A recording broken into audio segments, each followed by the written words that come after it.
master builders are saying the way that you can actually deal with supply constraints is through having an increase in tradies and having skilled migrants come in. So how does that work when you're pledging 100,000 migrants every year? But we do exactly that. So we are increasing the number of people on the skills list who can come in through with trade qualifications. See, one of the things that the CFMEU did with Labor is they stopped the tradies going onto the list. So you had yoga teachers and all sorts of things under Labor. So we have already said that we're going to prioritise people with the requisite trade skills to come in through the program. Well, in terms of your figures, just to make it clear, we've said that the net overseas migration figure comes down by 100,000 relative to Labor's, but in relation to the permanent migration program, we reduced that by 25%. So that comes down in the first 2 years, it goes up in year 3 and 4. And again, that in total creates it brings 100,000 homes into the market for Australians. We'll have more tradies. We'll have more tradies coming in under our scheme. It depends. Well, it depends on how many applicants there are, and it depends on what demand there is for the skills and the whole skills list. There's already a demand for 130,000. Yeah, but under Labor, they can't come in because they're not prioritised. Under us, they come in. And to the other part of your question, which is a very important point, we've worked with the NBA and HIA and others. Michael's done an amazing job in relation to our engagement with the people who know how to fix this problem, not the CFMEU. They're a core part of the problem. But of course, they donate to the Labor Party, and that's why they have such a disproportionate say and why they've had such a huge negative impact on building over the last couple of years. We're putting in place a scheme which provides a $12,000 wage subsidy to those businesses, those builders and others, as I mentioned before, to make sure that we can increase the completion rates. But we currently don't have the builders. We don't have them right now. So how many are you bringing in? So that we can make sure that we bring those trainees and apprentices in, and that's exactly what we do. Yeah. Economists have said these policies could be inflationary. Do you think they would be worth it for first-time buyers and Australians if it forces the RBA to keep up rates higher for longer? Look, a big spending Labor Greens government is a disaster for the economy. We've seen it elsewhere, and we saw it under Julia Gillard. It would be a disaster for families because interest rates would go up, and that much is true. Now, in relation to our policy, we are creating 500,000 new homes through our $5 billion fund to help councils with critical infrastructure. That's an important part of our policy. We are banning foreign buyers for 2 years, which restricts demand for homes, so that is getting the balance right. We are putting extra money in to train trainees and apprentices to build homes, and we're bringing more people in through the migration program with those skills. We're prioritising those skills in the construction sector. We're providing support to young home buyers to get $50,000 of their super to help pull their deposit together. And what we do with this measure is we say to average young Australians who are working hard but who never believe that they'll own a home under the Labor Party, we're going to help you buy that home. And only the Liberal Party can do that at this election. And what it helps people do is deduct the interest on the first $650,000 of their mortgage, and that is a game changer for young Australians. So who have I been listening to? I've been listening to young Australians here in Brisbane, in Ryan, right around the country, and we are going to be the party of home ownership. And that is something the Labor Party can never lay claim to, because under their flagship program at the moment, they haven't built one home. They don't know what they're doing when it comes to management of the economy, and they just adhere to the advice of the CFMEU, which is a disaster. Do you expect median house prices to drop based on your policies? And also, the Liberal Party's just released a Labor diss track. Did yourself and Harry listen to that on the way out here? Is this how political advertising is going?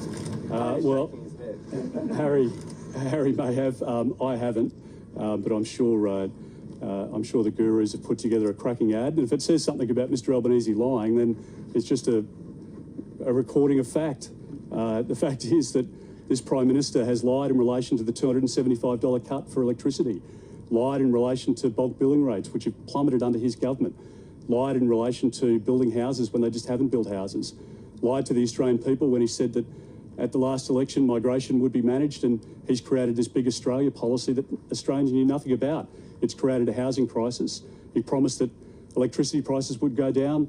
They've gone up by $1,300. And the one thing you can believe Mr. Albanese on is if you vote for him at the next election, your cost of electricity and gas will continue to go up by over 30%, and there's no solution to it. This is an economic disaster in the making, and Labor just can't be trusted when it comes to economic management or how to deal with the cost of living crisis. Do you expect median house prices to drop? Well, as we've said, I want to see house prices go up, but we need more supply into the market, which is exactly what we're doing.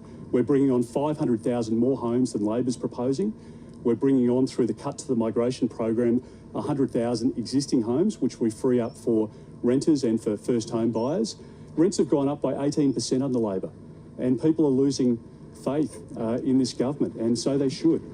Sorry, yeah. So then, are you planning to act as the bank with mum and dad, like so many Australian families are having to do? Well, I made the point in my speech yesterday. I don't want to be accepting a situation where only mums and dads who can afford to give their kids help, that they're the kids that can buy homes. It's just not acceptable in our country. I really strongly, firmly believe in home ownership. I've spoken about it, I think, from the first press conference I gave as leader. I spoke about it over my term in Parliament. Home ownership is so critically important. Young Australians are putting off having kids at the moment because they can't afford rent under Labor and they can't afford to save for a house under Labor. Older Australians who have done nothing more than just worked hard, saved hard for their own retirement, thought that maybe they could give their kids a bit of a hand, you know, $10,000 or $20,000 maybe when they're buying a house. They're now putting off their retirement so that they can stay working for longer to try and get a bit of money to help their kids with a deposit or maybe the monthly repayments. Now, that's what Mr Albanese has created, a huge mess. They've boomed migration, which is cruel housing, and we're going to fix the problem and we're going to help young Australians get back into housing. Yes, mate. Yeah. You've spoken very eloquently about what young Australians are feeling and about Labor's housing crisis, but I'm sure that many young Australians would say they've been calling out for a very long time for action on housing, including during the 9 years in which you were a cabinet minister.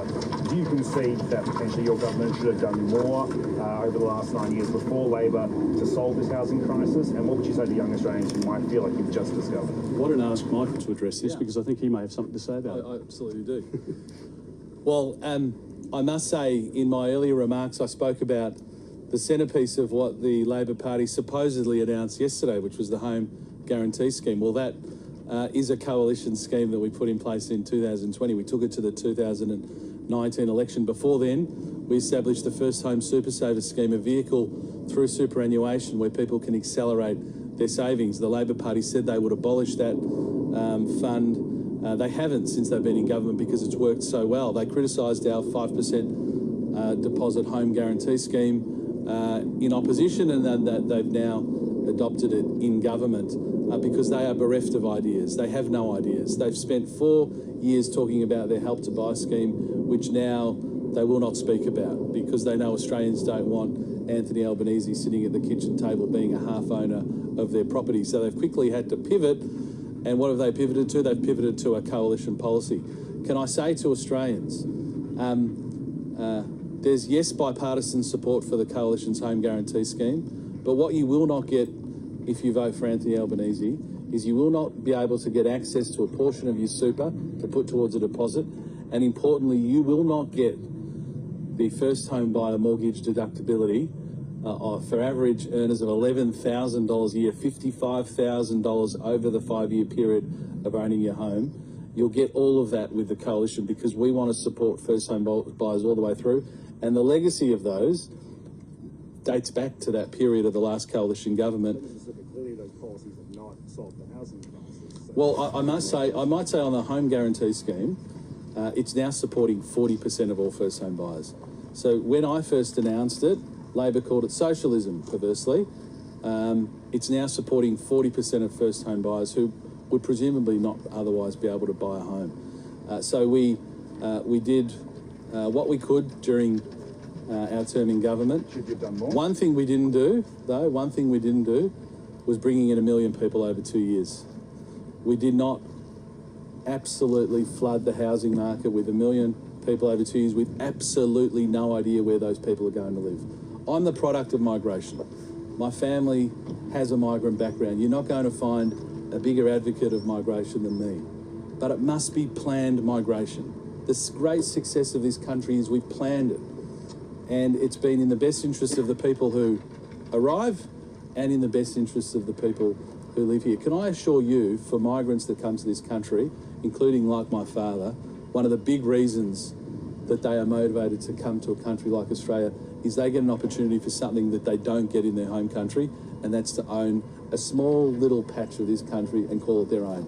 It doesn't have to be the Taj Mahal, doesn't have to be a castle, but it's something that's your own. And I'm passionate about this because if Peter Dutton's Prime Minister, we will recreate that dream of home ownership for Australians through that suite of policies, building on what's been done in the past, but being ambitious for what can be done in the future.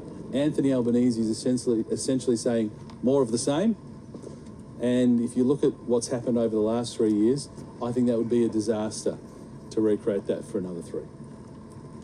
Yes, please. Mr. Dutton, I want to come back to Greg's question about this 100 billion of Labour spending that you say that you proposed. You haven't given full details yet. You've said multiple times that your full costings will come ahead of the election day, but we're already on the verge of pre-polling, which is next week. So don't you owe it to voters to tell them now exactly what they will be voting for so that they can make a reasoned decision? Well, both parties will release their costings in due course. That's how the elections operate. I think what's most important now as people go into the Easter break and as they go into discussions with their families, it's about who is better off to manage this economy and to keep our country safe. It's who is better able to restore the dream of home ownership. Who can give you $1,200 back of your own money to help you through Labor's cost of living crisis? Who can cut petrol by 25 cents a litre on day one so that local tradies and families and delivery truck drivers and farmers and others receive that benefit?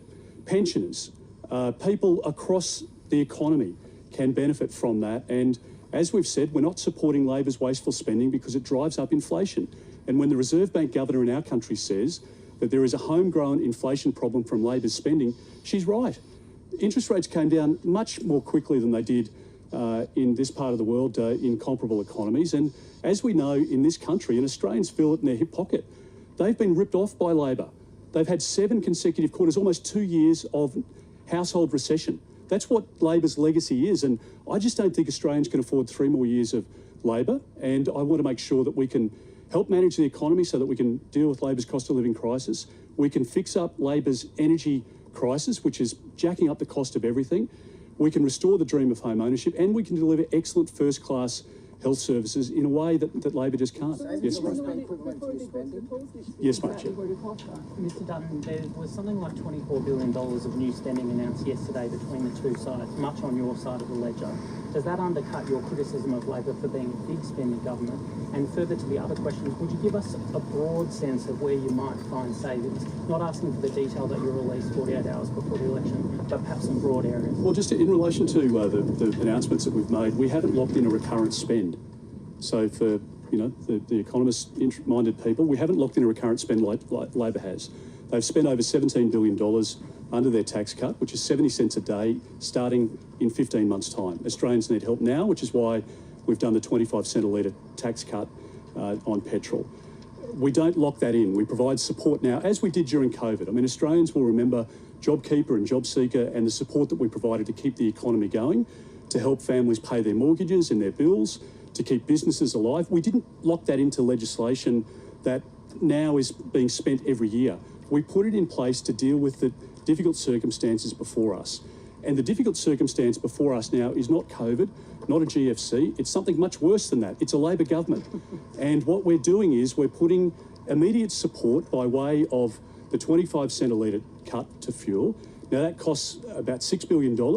That's one-off. It's not inflationary, and that's been pointed out before. And the $6 billion is not a recurring spend. Now, Labor's locked their 70 cent a day tax cut in 15 months' time.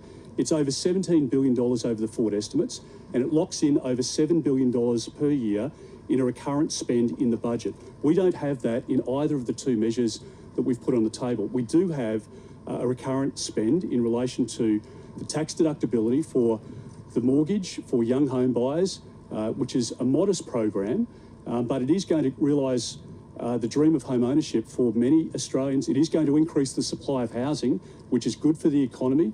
We are going to reduce the demand on housing, which is bad for the economy, because we're not going to have Labor's big Australia policy.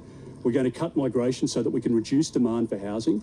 So we don't lock in a recurrent spend in our policies. We want to reform tax and make it fairer, particularly in relation to bracket creep, but you can't do that until you fix up Labor's mess.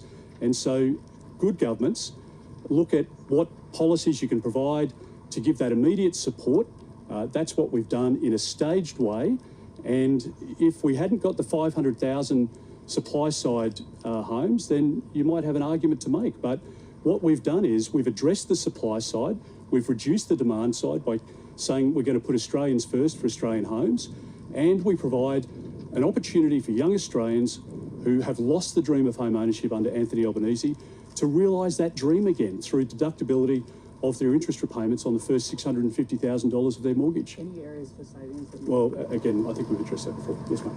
Mr. Dutton, you keep saying that you want to be the Prime Minister of home ownership, but 1 in 3 Australians are renters, and many of them feel abandoned by both major parties and feel neither major party is doing enough. What do you say to these renters feeling abandoned, and do you want rents to go down? Well, rents are up by 18% under this government. Let's be clear about it. For every 42 international students who have come into Australia, 1 student accommodation place has been planned and approved but not built. So if we wonder why Aussie kids are 20 deep in a queue to try and rent a unit or to try and find a place to, to sleep, that's part of the reason. Now, we reduced the number of international students, we reduced the number of people coming through the migration program, and we massively increased the supply of housing. That's how we can help young Australians who are renting or those who seek to buy. Labor has people on a treadmill at the moment, and you're going backwards. People are going backwards, as the figures demonstrate. Almost 2 years of household recession in this country under Labor. Now, the Prime Minister wants to talk about everything but his record, and he'll throw mud, and he's negative, and he's out there with his scare campaigns because he doesn't want you to believe that the next 3 years will be the same as the last 3 years, but they will. What he's promising is more of the same, which is a disaster for people who are renting, for pensioners, for small businesses, for families, and we're not going to have that situation. I want to be a Prime Minister who can fix the economy that Labor has damaged. I want to be a Prime Minister who can fix the cost of living crisis that Labor's created. I want to be a Prime Minister who can fix the housing dilemma that has been created over many budgets now and over many intakes through the migration program. And Australians aren't silly. They can see through the lies of the Prime Minister and the Labor Party. And as we go to the next election, I believe Australians will make a decision about their future, what is in their best interests. And in their best interest is to have coalition government cleaning up Labor's mess and putting in place good policies. But Yes, ma'am. families aren't necessarily seeing rentals